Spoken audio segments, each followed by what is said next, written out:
In the present day, a young girl visits a cemetery and reads a book written by a renowned author. The book is titled The Grand Budapest Hotel. The story then flashes back to 1985, where the now older author recalls his visit to the once glorious Grand Budapest Hotel back in 1968. At that time, the hotel had already fallen into decline, but during his stay, the young author meets the mysterious owner of the hotel, Zero Mustafa, one of the richest men in Zebrauka. The author is puzzled.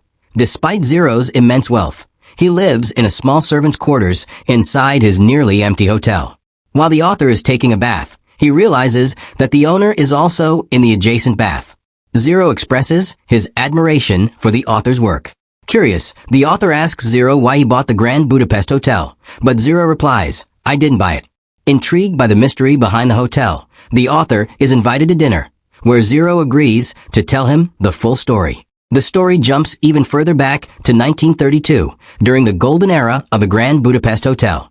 At the heart of it all is Monsieur Gustave H., the legendary concierge loved by many, especially by wealthy elderly women whom he charms and even sleeps with. One of them is Madame D., who becomes uneasy whenever she leaves the hotel. Gustave always calms her nerves and eases her worries.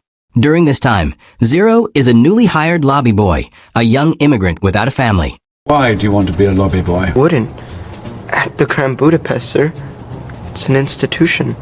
Gustave trains him on how to serve with excellence. While working at the hotel, Zero meets Agatha, a skilled pastry chef at the famous Mendel's bakery. Months later, Zero sees a newspaper headline reporting the death of Madame D. He quickly informs Gustave, and they travel together to her estate. While on the train, Gustave blames himself for ignoring Madame D's premonition. Suddenly, a group of soldiers arrive to check papers. Because Zero is an immigrant, they try to arrest him, but Gustave fiercely defends him, leading to a confrontation.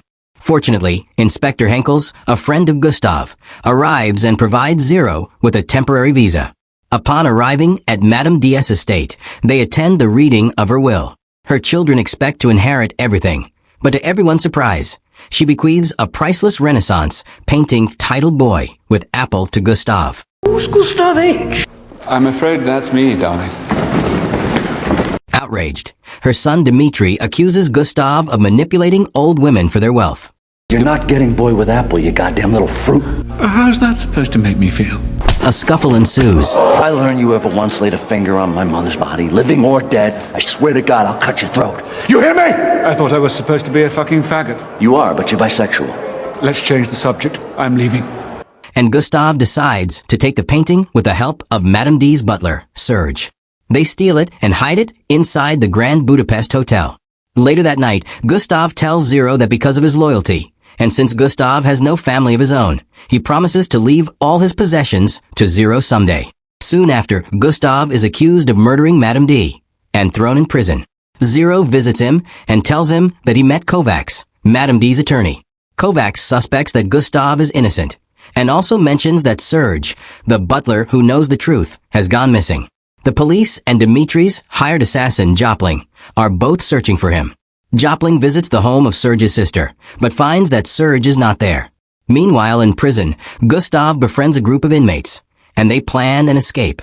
With the help of Zero and Agatha, tools are smuggled into the prison to help them escape. The group secretly digs through the floor each night. Back outside, Dimitri grows increasingly frustrated. He orders Jopling to follow Kovacs. When Kovacs notices he's being tailed, he tries to escape but is eventually killed by Jopling. 3 days later, Gustave and his inmate friends attempt their escape. Zero waits outside for them. They are discovered, but one of the inmates, Gunther, volunteers to eliminate the guards. He succeeds, but dies in the process. Thanks to his sacrifice, the others escape and reunite with Zero. I want roadblocks at every junction for 50 kilometers. I want rail blocks at every train station for 100 kilometers.